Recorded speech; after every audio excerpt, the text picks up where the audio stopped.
Joining us now is the host of the Ingraham Angle, a Fox News show that premieres, and we're grateful that it's premiering on October 30th. It'll be at 10 p.m. Eastern, right here in the same building, by the way. Laura's also the author of a new book called Billionaire at the Barricades. Laura Ingraham joins us tonight on the set. Good to see you, Tucker. Great to see you, Laura. The idea of a federal investigation into, sexual abuse in Hollywood seems a little out of left field, and then you see the context for it, which is ample. There have been a lot of investigations along these lines and in different sectors of our society and economy. Why not Hollywood? Colleges, universities, corporate America, Exactly. and there's a lot of resources put into those investigations. There are a lot of young lawyers hired to work aggressively in those investigations, and when you really hear the comments of obviously the New Yorker piece and the now descriptions 20 years later from really powerful women who today are worth hundreds of millions of dollars, kind of finally come out and tell this story, I think a lot of young women kind of ask the question, how was this tolerated? How was not only this tolerated over decades, but if I had heard about it in 1999, which I did from friends who know him well. I didn't even, who am I? But I knew about it. So if I knew about it, everyone knew about it. So this idea that, I'm shocked, I'm appalled. Come on. But how could this have happened there? This didn't take place in some Trump voting zip code in West Virginia. This took place at the very center, the beating heart of American liberalism. And feminism, American feminism. Where this is all about women are strong and powerful and diverse, and isn't this great to have women in all these positions? And first of all, women aren't in a lot of positions in Hollywood. They're not in top executive positions. I do think the way age is used to disqualify women from roles is disturbing. I frankly do think it's disturbing. And I think the pornification of the culture at the hands of a lot of these executives is something that our kids are dealing with, the fallout of that we're going to be dealing with for generations. This has been going on for decades. So I can't imagine anyone's really surprised by this. But how can you say with a straight face that you care about women when you abet and excuse and hide behavior like this? Well, that went out. Yeah, but that went out the door, didn't it? With Roman Polanski, it went out the door when Bill Clinton raped Juanita Broderick, according to her, and she was a very extremely credible woman. Kathleen Willey, obviously Paula Jones. They stood by him.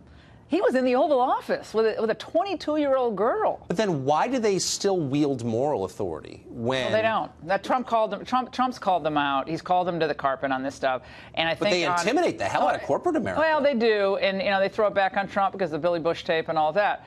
But I think women now today, especially today, they've gotten stronger. They've gotten smarter.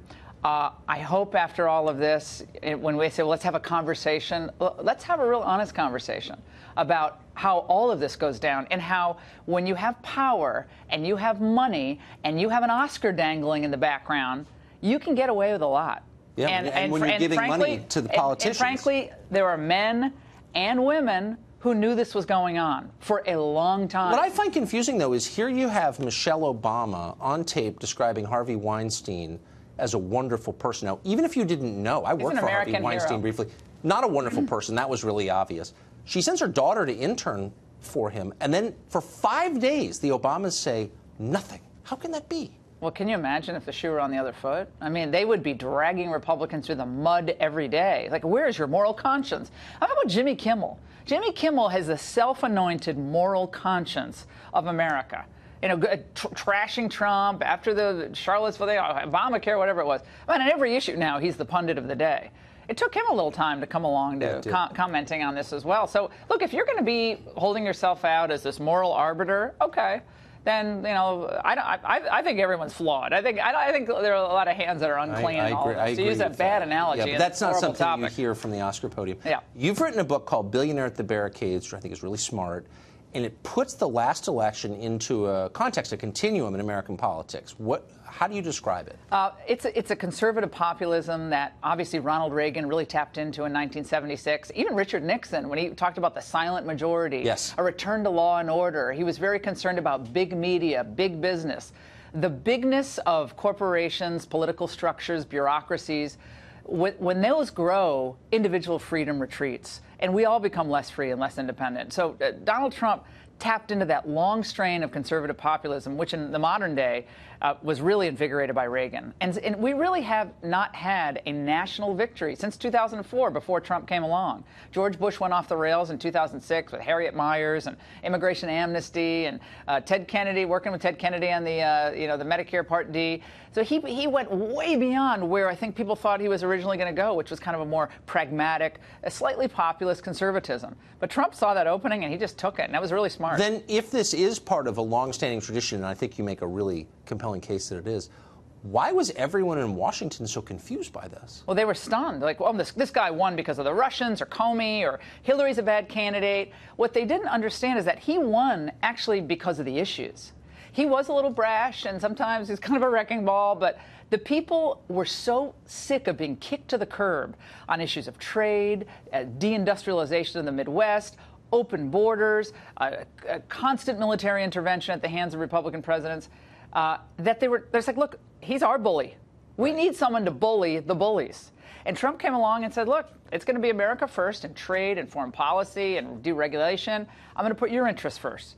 And that was like startling for people to hear. But why would it be? I mean, I think it's a brilliant book and it's a really smart point. But it also, if you think about it for 10 minutes, you might come to that conclusion. Why did nobody? Yeah. Well, because there's a lot of money involved. Back to money. Money talks. Yes. And big donors with big interests like to keep wages low in the United States because they make more money. And from Margaret Thatcher to President Reagan to Donald Trump, they knew that if you crush small business in the United States, if you crush that middle class, the working class spirit that I came from, you crush that for long enough, something's going to blow. Yeah. And something is going to erupt in politics. And Donald Trump erupted onto the scene, and we'll see if he can take this over the finish line. There are a lot of barricades in front of him, that's for sure. I can't believe you're coming at 10 o'clock. That's going to be great. We're going to have fun. We're going to pass, like, we're not going to do the football, the Hannity football. I already told him we're not going to do that. We're going to have to pass something from box to box. That's going to be awesome. Lauren